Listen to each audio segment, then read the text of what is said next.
Okay, I'm going to go through this worksheet, at least the front part, pretty quickly, and then we'll work to the back side. So the first four are just like what we did in class. So when it says r equals 5, so r is the radius, so you just want to draw a graph where the radius is always 5.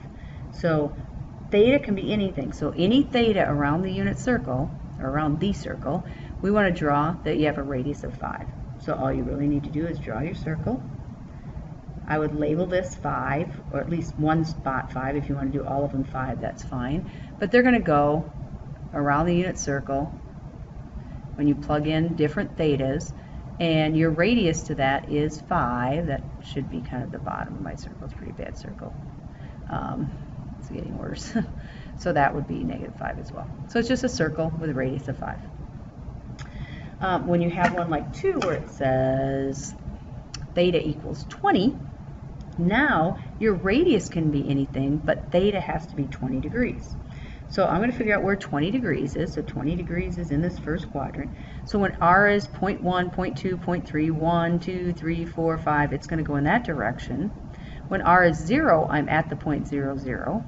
But when r is negative, if I have a 20 degree angle, and I'm on the 20 degree vector, I guess you can call it, or side, I know if radius is negative, I have to go in the opposite direction, so all of those points will also be part of that. So again, it might be helpful to label that that's 20 degrees, just so we know that. Okay, so it's just a line with a 20 degree angle from the axis. So now 3 I gave you, r equals -4. So what does that mean? So I'm thinking of ordered pairs. So if you need to, make an r and a theta chart. And you can say, all right, r has to be -4. So let's say we do -4, 0. Where would that be at? Well, here's 0, the angle 0. -4 means I go in the opposite direction, 1, 2, 3, 4. So that would be there. If I did something like, let's do pi over 4 for my angle. So pi over 4 is right here, but since it's -4, it's going to be down here, 4 units out. And if I did pi over 2, r still has to be -4, because that's what it's saying. R has to be -4. So pi over 2 is here, -4 means it's down here. So really, it's still going to be a circle. When you go to graph it, it's going to start here at 0, but it's going to go this direction. It's still going to be a circle with radius 4. It's just that it started over here because of the negative, and because it's always getting reflected the opposite way as you go around the unit, around the circle. It starts here, and then it's getting shifted down -4, so it's going to go in this direction. But it still makes a circle with a radius of 4. So if we want to put the 4s there, we can. Okay? So even if it's -4, it's still, when you start throwing in a bunch of thetas, and r stays consistently at -4, you get a circle. All right, theta equals negative. So what happens if theta is negative? Well, -6 pi over 7 would be over here, because we're going in the negative direction. So if r is positive, it's going to be everything going in that direction. If r is negative, it's going to be everything going in that direction. So we either can label all of this as -6 pi over 7. If you want to label this or this angle as pi over 7, because that's your reference angle, that's okay. However you want to label it. But you should label that you have that angle somewhere. Okay, so even if the angle is negative, you still look at where that angle would end up. Positive radius puts you along that vector, and if it's negative radius, it goes in the opposite direction. Okay, then we get to one, we had one similar to this on the PowerPoint. If you look at r cosine theta in your notes, you should have something that says x is equal to r cosine theta. So I know that if I have r cosine theta, really I have x equals 9. So that's really all I have to graph is x equals 9. You could sit and try to throw some ordered pairs in and get ordered pairs that work, but I don't need to do that, because all I really need to do is say that x is 9. So if here's 9, let's say, I'll label that 9. I'm just going to have a vertical line. And that's it. That's all you have to do with that one. Okay, 6 I think is a little bit tougher though, because it doesn't say r sine. It says 2 sine equals r. So looking at that, I might look at that and think, oh, maybe we need to come up with a chart like you did in class. So one strategy would be to say, all right, let's put in our thetas and our r's, and then we'll graph those. So we'll start with theta being 0, and you want to move around the unit circle, so maybe you want to do all the things like pi over 6, pi over 4, pi over 3, 2 pi over, or pi over 2, and keep going till you get to 2 pi.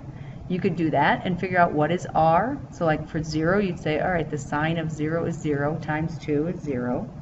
Sine of pi over 6 is 1/2 times 2 is 1. So I mean, you could keep going around the circle and then connect those dots to get your picture. That's definitely one way to do it. I look at that and think, well, maybe there's something I could do to get this to be r sine theta. So what I would probably do is say, I would take this equation and multiply it by r. So I would get r squared equals 2r sine theta. So I would convert this to rectangular. Now you may decide this is harder than doing it this way. I mean, this way is very methodical, and you can definitely do it pretty easily. You know, when you get things like pi over 4, sine of pi over 4 is radical 2 over 2. Multiply that by 2, you're going to get some radicals in there, unlike what you got in today's, in the lecture that we did, or the investigation we did. But you could get a decimal approximation for that and figure out about where it's at. So if you're okay with that, I would go through the process of doing that, and you know, using either graph paper or try to keep it as accurate as possible when you do that. So that's definitely an option. I think it's very methodical, and it's a little bit longer, but it is work. So I would say I want to convert it to rectangular. And so I'd say, okay, to get r sine theta so that I know that that's y, I would multiply both sides by r. So I'm going to get r squared equals, oh, I have that right, equals, so I have this 2r sine theta. Well, I know that r sine theta is equal to y. So I'm going to write that as 2y. All right, but I have to deal with this r squared as well. So this will get me y. Well, what is r squared equal to? So I go to my notes. R squared is x squared plus y squared. So now I have to ask myself, how do you graph that? And we haven't done anything with conics yet, but this is actually the graph of a circle. So I would subtract the 2y. And when you have a circle, I know it's a circle because I have x squared, 1x squared plus 1y squared. These coefficients are the same in front of the squares, and there's a plus sign. So I would just need to complete the square on the y's. So that means, if you remember from completing the square, I take half of -2, which is -1, square it, and add it to both sides of the equation. So I'm going to add -1 squared. And I can do that. That's okay to do, to add, as long as I add the same thing to both sides. The reason I did that is this factors into a perfect square. It's y minus 1 quantity squared. And over here, when I put that together, I get 1. So this is a circle with a radius of 1, because this is r squared. The center is at 0, 1. It's getting shifted over none. It's getting shifted up 1 because of the y minus 1. So it has a center at 0, 1, and it has a radius of the square root of that number, a radius of 1. So knowing how to complete the square makes this problem, I think, easier, because it was pretty easy to complete the square. I now know I can draw the picture. Center is at 0, 1, 0 over 1 up, and the radius is 1. Now, that's what you should get. So this goes up to 2, this goes down to 0, this goes over to 1, 1, because you have to go 1 over and 1 up. This radius is 1, so it's going to be -1, 1, because it got shifted up 1. So if you did it this way and did all of your ordered pairs and then tried to connect them, you should have gotten, starting at 0, 0, you should have gotten that circle. Okay? So that's the first page. I think I'll stop there. Again, this one was the hardest. You can either try to do it algebraically, and if you know how to complete that square to get that circle, or you can just plug numbers in like we did in class. I mean, that also works. You could just estimate what these are. You know, this one's less than 2, so 1.2 maybe you would estimate that, or 1.3, I don't know what it is. But you definitely could do the estimates for the radicals if you had to. Okay, so that's page 1.